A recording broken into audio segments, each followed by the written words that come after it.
Bonjour à tous. On me demande parfois des conseils sur des bouquins, que ce soit pendant mes consultations ou par mail. Donc j'ai décidé de faire une vidéo sur les bouquins que j'ai lus et que je pourrais conseiller à des débutants.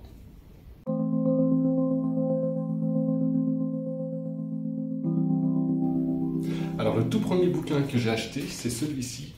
Alors ça sert à rien que je le montre parce que on les voit à l'envers. C'est le manuel d'astrologie de Thérèse Casati. C'est un bouquin qui est super complet.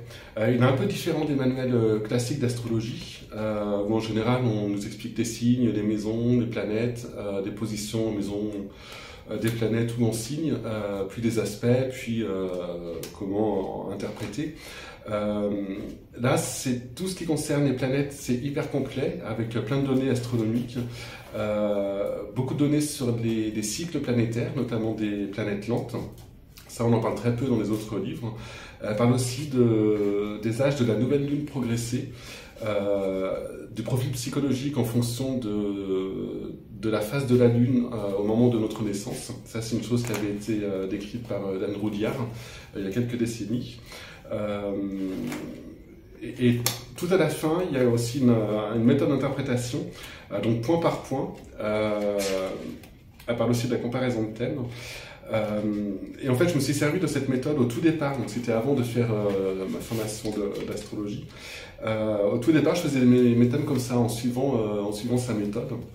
Alors le seul truc, c'est qu'il n'y a pas ça manque d'une vision globale sur le thème. Mais pour débuter, je trouve ça pas mal.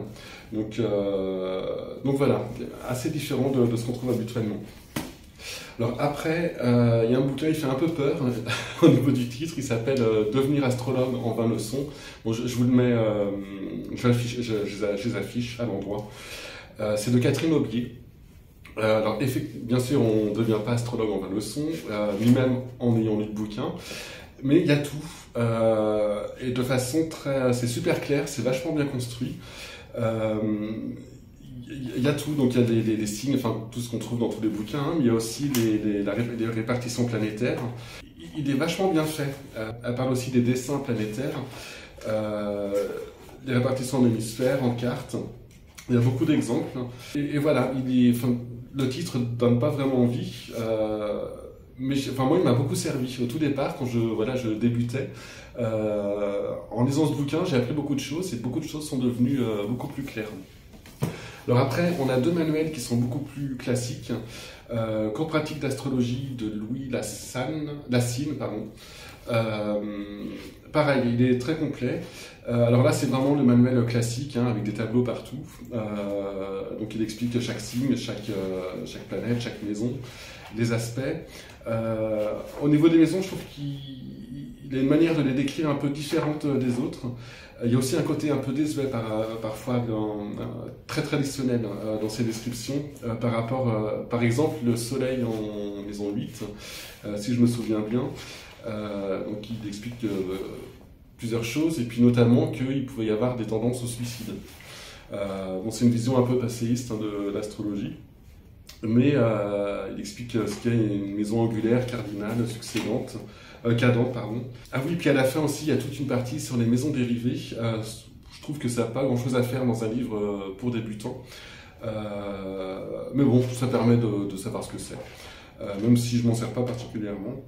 Il parle aussi des nœuds de la Lune, des planètes rétrogrades. Enfin voilà, il y a vraiment, tout est réuni dans ce bouquin. Voilà, juste le petit défaut, c'est le côté un peu ancien parfois des descriptions. Alors par contre, pratique d'interprétation du thème astral de Stéphane Arroyo.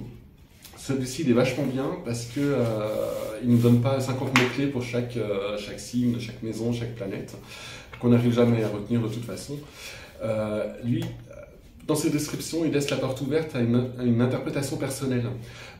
C'est pas fermé, il explique vraiment l'essence un petit peu de la planète, de l'aspect, de chaque planète, hein, dans un aspect, et donc une idée de base, et c'est à nous ensuite de réfléchir là-dessus et puis de trouver notre propre interprétation à ça. Il y a une méthode aussi d'interprétation à la fin, donc après qu'il expliquait toutes les bases. à la différence des autres, tout le temps en gardant une vision globale sur le thème astral. Et ça, c'est vraiment, enfin, c'est hyper important. Donc celui-ci, vous pouvez l'acheter les yeux fermés, il est top. Alors après, Astrologie de ciel intérieur de Steven Forrest, ça c'est ma Bible. À la différence de tous les manuels d'astrologie, alors déjà c'est pas un manuel, vous voyez ça ressemble plutôt à un roman, il n'y a pas de tableau, de choses comme ça. Ce qui est génial avec ce bouquin, c'est que sur les 3/4 du bouquin, donc c'est l'explication des planètes, des signes et des maisons. Et lui, il a une façon très personnelle de nous expliquer tout ça. C'est pas des mots-clés comme on a dans les autres bouquins. Pour chaque signe, par exemple, il va nous expliquer quel est l'objectif du signe, l'objectif sur Terre, vers quoi doit tendre ce signe pour vraiment s'épanouir. Il va nous expliquer la stratégie de chaque signe, les ressources qu'il a, l'ombre du signe, donc les écueils dans lesquels ne pas tomber. Et du coup, ça permet vraiment de comprendre l'essence du signe. Il fait la même chose pour les maisons, pour les planètes. Et donc, comme on a bien compris chaque élément, ça nous permet d'interpréter beaucoup plus facilement la position d'une planète dans une maison ou dans un signe, par exemple. Ou même un aspect entre deux planètes. On n'a pas à faire appel à sa mémoire, à son cerveau droit pour retrouver des mots-clés pour des planètes et pour des signes, pour la planète en signe, voilà qu'est-ce que ça va donner. Là, c'est vraiment en comprenant le signe et la planète qu'on arrive à se faire une idée de ce que ça va donner, cette planète dans un signe ou dans une maison. On fait marcher l'autre cerveau. Moi, c'est le défaut que j'avais au départ, comme beaucoup d'étudiants d'astrologie, c'était de faire appel à mes souvenirs pour essayer d'étudier un thème, d'interpréter un thème. Dès que j'ai compris qu'il fallait que je change de cerveau, qu'il fallait que je passe à gauche, et ne plus faire appel à ma mémoire, mais faire appel aux symboles et à ce que ça évoquait en moi, et là j'ai pu commencer à comprendre, surtout à interpréter un thème. Et voilà, et ça c'est parfait pour réfléchir de cette façon, justement, sur un thème. Donc franchement, je vous le conseille fortement. Après, il y a toute une partie d'interprétation, et là, il garde vraiment le souci de garder une vision globale du thème. Donc, génial. Ensuite, il y a le classique, le traité pratique d'astrologie d'André Barbeau, l'un des plus grands astrologues français. Alors, bon, il a été écrit en 61, donc il y a un côté un petit peu vieillot parfois. Mais il y a vraiment tout, ce qui concerne les qualités élémentales, ce qui concerne toutes les bases de l'astrologie sont là. Il y a une partie aussi prévisionnelle. Donc voilà, toutes les informations qui existaient sur l'astrologie à l'époque où il a écrit sont à l'intérieur. Vous voyez, c'est écrit petit, il y a beaucoup de pages. Si vous aimez les rois de France, vous allez adorer, parce que lui apparemment les aimait beaucoup. Tous les exemples de thèmes qu'il prend, c'est quasiment que des rois de France, mais bon, ça change, des acteurs et des politiciens et des chanteuses. Donc voilà, c'est un classique, et voilà, on ne peut pas se tromper en achetant ce bouquin. Alors après, deux bouquins. Alors c'est Martine Barbeau, c'est la fille d'André Barbeau. C'était l'une de mes profs aussi quand j'ai fait ma formation d'astrologie en deuxième année. Alors elle, c'est très astropsychologie, c'est très basé sur la psychologie. Elle a écrit une méthode d'interprétation d'astrologie. Alors, il faut mieux avoir déjà quelques bases, parce que pour tout ce on n'apprend pas les signes, les planètes et les maisons. Elle fait un rappel de chaque élément du thème, mais on est censé quand même les connaître quand on lit ce bouquin. Par contre, c'est une super méthode d'interprétation du thème, notamment, ça sert à rien que je vous le montre, c'est à l'envers, mais voilà, elle parle des dominantes. Comment trouver la dominante d'un thème ou les dominantes d'un thème, faire vraiment ressortir l'essence du thème, le contexte général du thème, avant ensuite de rentrer un petit peu dans le thème et de nous parler d'avoir une grille de lecture en fait. Donc l'étude de la personne en tant que telle, son moi, étude du contexte familial, contexte amical, contexte financier, la santé. Et donc, qu'est-ce qu'il faut étudier dans le thème, rechercher, quels éléments du thème et interpréter pour chaque secteur de la vie. Donc, il est vraiment bien. c'est pas un premier livre pour apprendre l'astrologie, mais l'un des premiers une fois qu'on a les bases. Elle a aussi écrit le dictionnaire des aspects astrologiques avec Daniel Barbeau. Alors je ne sais pas si c'est sa sœur ou si c'est sa tante ou autre, ou sa cousine. Ce bouquin, il m'a vachement aidé quand j'étais petit, donc quand j'ai commencé à apprendre l'astrologie. Alors je l'ai acheté pendant la formation, mais j'ai continué à l'utiliser après, quelques années après.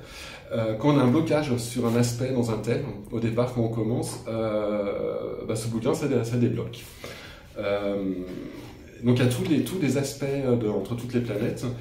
C'est super complet en ce qui concerne les conjonctions. Elle explique au départ chaque planète, elle explique ce qui va faire la conjonction, et ensuite la conjonction dans chaque signe. Donc ça c'est pas mal. Le seul petit truc que je pourrais dire dessus par contre, c'est au niveau des aspects harmoniques et des aspects disharmoniques. C'est assez court, je trouve. Mais bon, ça donne des pistes. Que si vous êtes bloqué sur un thème, sur un aspect, vous lisez, ça peut vous aider à avancer dans le thème. En tout cas, moi, j'ai toujours à côté de moi au cas où, et ça m'arrive de retourner voir dedans. Après, il y a 3 bouquins. Alors, ce ne sont pas des manuels, ce sont des livres de Liz Green et Howard Sasportas. En fait, ce sont des retranscriptions de séminaires, enfin de conférences, de séminaires qu'ils ont fait. Un conseil, quand vous lisez un livre d'astrologie, faites-vous un marque-page avec votre thème. C'est vachement pratique. Comme ça, vous pouvez... en général, on a son thème sous les yeux quand on lit un bouquin d'astro. Donc là, ça parle du développement de l'être humain, de sa naissance jusqu'à jeune adulte, avec toutes les phases par lesquelles il passe. Notamment dans la petite enfance, le stade oral, le stade anal, le complexe d'Oedipe, l'adolescence, etc. Avec les correspondances astrologiques, les corrélations astrologiques qui vont avec chaque phase. Donc ça se lit comme un... voilà, on ne pioche pas dedans, ça se lit, c'est écrit comme un roman. Et avec on a les questions des participants pendant le séminaire, avec les réponses des deux auteurs. C'est passionnant, ça donne une autre vision de l'astrologie.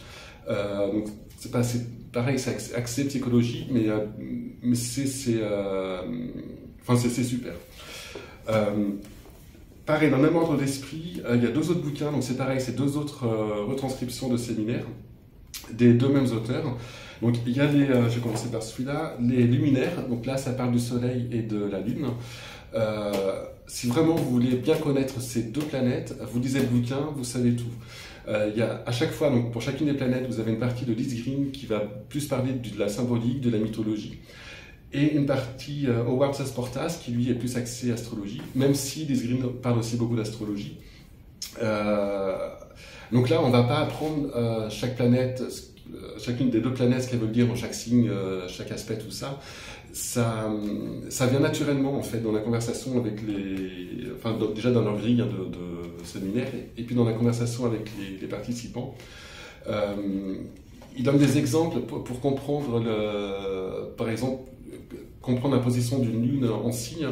Il va donner l'exemple il va demander aux participants en fait d'imaginer une personne arriver dans une soirée où il y a déjà plein de monde, et imaginer le comportement qu'elle va avoir en fonction de la position de la Lune dans son thème astral. Et du coup, c'est hyper intéressant. On apprend l'astrologie complètement différemment, avec vraiment des mises en situation. Ce qui est génial aussi, c'est que ce sont 2 auteurs qui font des consultations, et on sent la différence avec des auteurs qui parlent d'astrologie, mais en ayant juste appris la théorie. Du coup, ils parlent beaucoup d'expériences personnelles, de la leur en consultation ou de leurs consultants. Et donc, voilà, tout de suite, on sent le vécu, et donc ça nous apporte énormément de choses. Là, c'est la même chose avec les 3 planètes personnelles, Mercure, Vénus et Mars. Si vous voulez bien connaître sur le bout des doigts les 3 planètes, mais sans que ce soit du par cœur, vraiment pour comprendre l'essence des planètes, voilà, c'est la même chose, transcription de séminaire, c'est passionnant aussi. Et pour terminer, c'était le bouquin qu'on était tous censés avoir à l'époque où j'ai commencé l'astrologie, puisqu'il fallait tout calculer avec une calculatrice. dessinés à la main, et les positions des planètes, elles étaient là-dedans. Voilà, c'est des éphémérides de 1900 à 2050. Et donc, ce sont que des tableaux, des positions planétaires qui permettaient de monter un thème astral. Mais les éphémérides, c'est aussi très utile aujourd'hui, et même indispensable pour, une fois qu'on a interprété le thème astral, pour faire le prévisionnel, notamment pour les transits. Donc voilà, c'est juste pour vous montrer quelque chose qui pourrait faire partie d'un magasin de brocante, mais dont on se sert encore. Voilà, j'espère que ça va vous aider à choisir dans les bouquins. Après, j'ai pas tout lu, il y en a sans doute d'autres très bien. Et je ferai sans doute d'autres vidéos sur des livres d'astrologie qui abordent des points plus précis du thème astral, le prévisionnel aussi, et puis des choses très spécifiques. Je vous remercie de m'avoir écouté et je vous dis à très bientôt.